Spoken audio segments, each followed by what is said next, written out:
Good day mga pati, at panibagong araw na naman. Tara, almusal muna tayo. Sakto na lang at meron pa tayong tirang paksiw mula sa kahapong ulam. Grabe, ang sarap talaga nito mga pati. Lalong lalo na kapag ito ay naburo na, mas lalong kumakagat yung suka doon sa paksiw. At masarap din ito mga pati. Kapag meron pang natira, pwede mong iprito, diba? Tapos sasabaw mo na lang ng kape yun. Aba, napakalasa talaga ng prito mo. Prito na, pinaksiw pa no? Ngayon mga pati, alam nyo naman po na hindi tayo madalas mag-almusal talaga.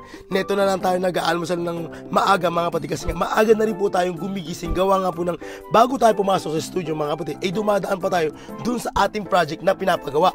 Doon kasi mga pati, kahit na sabihin natin ito ay nakakontrata na, gusto ko pa rin talaga na time to time ay nakikita ko po yung nangyayaring proseso dun sa ating ipinapagawa. Kasi baka mamaya mga pati ubos na yung pera pero yung trabaho hindi pa tapos, so dun tayo malulugi mga pati. Kaya talagang kahit sabihin natin pasok na to sa kontrata, is kailangan pa rin natin silang mamanduan o makita yung kanilang mga accomplishments sa araw-araw na ginagawa nila. Sa totoo lang talaga kasi mga pati, medyo nakaka-stress din pala talaga ang magpagawa ng ganito. Kaso nga lang, nakakatuwa din naman po sa kabilang banda mga pati, kasi nga po yung pinaghihirapan natin ay dahan-dahan nating nakikita. Mga bagay na nagbibigay sa akin ng lakas, inspirasyon mga pati, na ipagpatuloy pa. Tsaka alam naman natin na itong ginagawa natin mga pati is para talaga to sa pamilya natin, dun sa ating mga anak, o diba, dun pa sa mga susunod na henerasyon mga pati. So dun tayo nakatingin. At syempre talaga nagpapasalamat tayo dahil nga hindi ito mangyayari kung hindi tayo tinatangkilik ng ating mga kaibigan dyan na nagpapatatupo mga pati. Kaya talaga nagpapasalamat po tayo dyan mga pati. At talaga naman po na ginagawa natin lahat ng paraan, ng way, para naman po kahit pa paano mga pati ay hindi po masasayang din naman yung mga tiwanang ipinagkakaloob nyo sa amin. At para sa akin naman po, mula doon sa aking kinikita mga pati, ay ginagawan din talaga natin ito ng paraan, dahil lagi ko nga po binabanggit na hindi po panghabang buhay itong trabaho natin. Gawa nga po ng posible po talaga na magkaroon na ng ngalay at nginig po yung ating mga kamay. Kaya talagang habang meron pa po tayo dyan at talagang tinatangkilig tayo mga pati, syempre sinasamantala natin yung bagay na yon. At syempre naman, kung papalarin pa tayo, ay uulit-ulitin natin yan mga pati. Kasi yun na naman talaga yung kailangan natin gawin mga pati. Nang sa ganun nga po is mangyari yung gusto natin mangyari pagdating ng panahon. Ito na nga po yung nakaupo ka na lang, tapos meron na pong nakaredy dyan na magbabayad ng mga bills mo at bibili at sasagot ng mga maintenance mo. Morning sir! Sakto pa nilabas ko ha. Ikan pa ako makakita. Ha? Nakita ko kayo kagad sir. Tara, pasok ha. Yun o. Morning bossing. Morning sir. Morning. Pasok tayo bossing ha. Okay.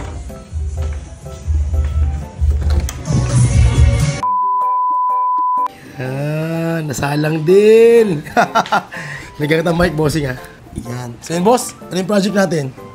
First tattoo. Okay. Tapos, dalawang design yung pinagpipilian ko. Yung isa, Atlas. Atlas. Tapos yung isa is owl na may time siya parang ganyan. Okay. So, gusto ko parang diskarte mo kung paano sila magbe-blend sa susunod. Susunod. Okay, para sa akin, maganda si Atlas doon sa part na yan, sa ibabaw. Sa Kita mo? ibabaw. Okay na yung pit niya dyan.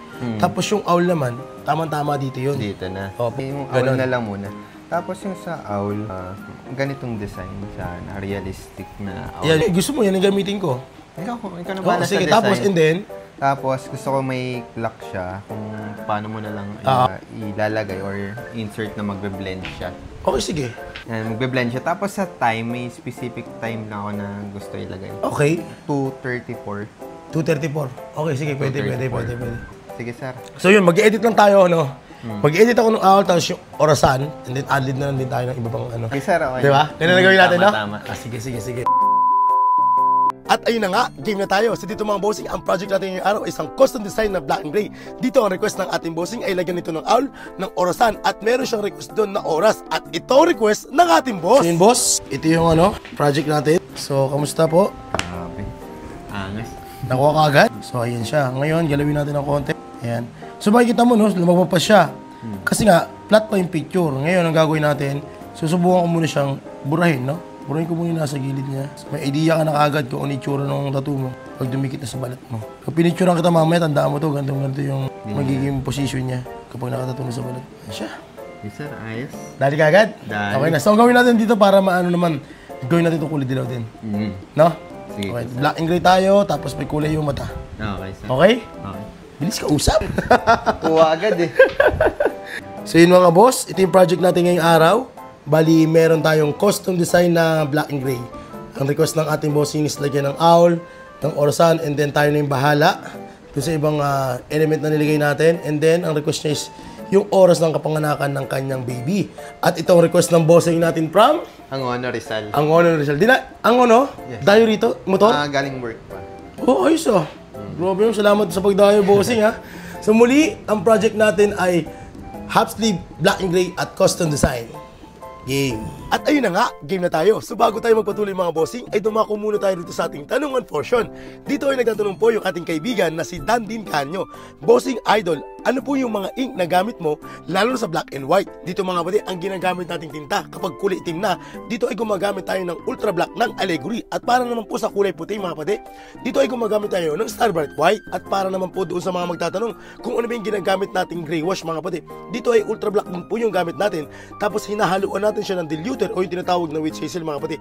Tapos tinitimpla natin yon. At para naman po doon sa mga kaibigan natin na nagsisimula pa lang sa pagtatattoo at nag-aaral gumawa ng black and gray, ang discarding ginagawa dito mga kapatid, kukuha ka lamang po ng malalaking ink caps mga kapatid, and then papatakan nyo po yun ng solid black doon sa unang tinta mga kapatid, or doon sa unang ink caps mga kapatid, papatakan nyo po yun ng 6, susunod naman po ay 4, at susunod naman po ay 1. So bahala na po kayo din mga kapatid, kayo na po bahalang mag-adjust ng itim kung sakasakali mang nalalagtan pa kayo doon sa ginawa ninyo. After nyo mapatakan ng solid na black yun mga kapatid, tsaka nyo naman po siya pupunuin ng diluter natin o yung tinatawag na witch hazel. At kapag naman tayo ay nag-highlights na dito mga kapatid, meron po tayong dalawang ink caps. Ang isa doon ay punong-puno po ng solid white, at ang isa naman doon mga kapatid is kalahati lamang po yung laman, and then nilalagyan natin siya ng tubig.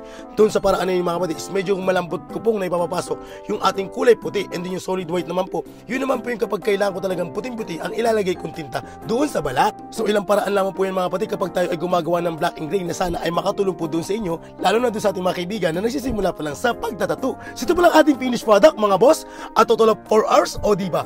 Grabe ang tibay ng bossing at ang bilis na natin ito nagawa. Sa may mga may katanungan, message lang po sa ating Facebook page sa Tattoo. Yun lamang po. Maraming salamat! Balita bossing. Yes. Dale. Dali. Nice oh. Pugi-pugi na si Brian.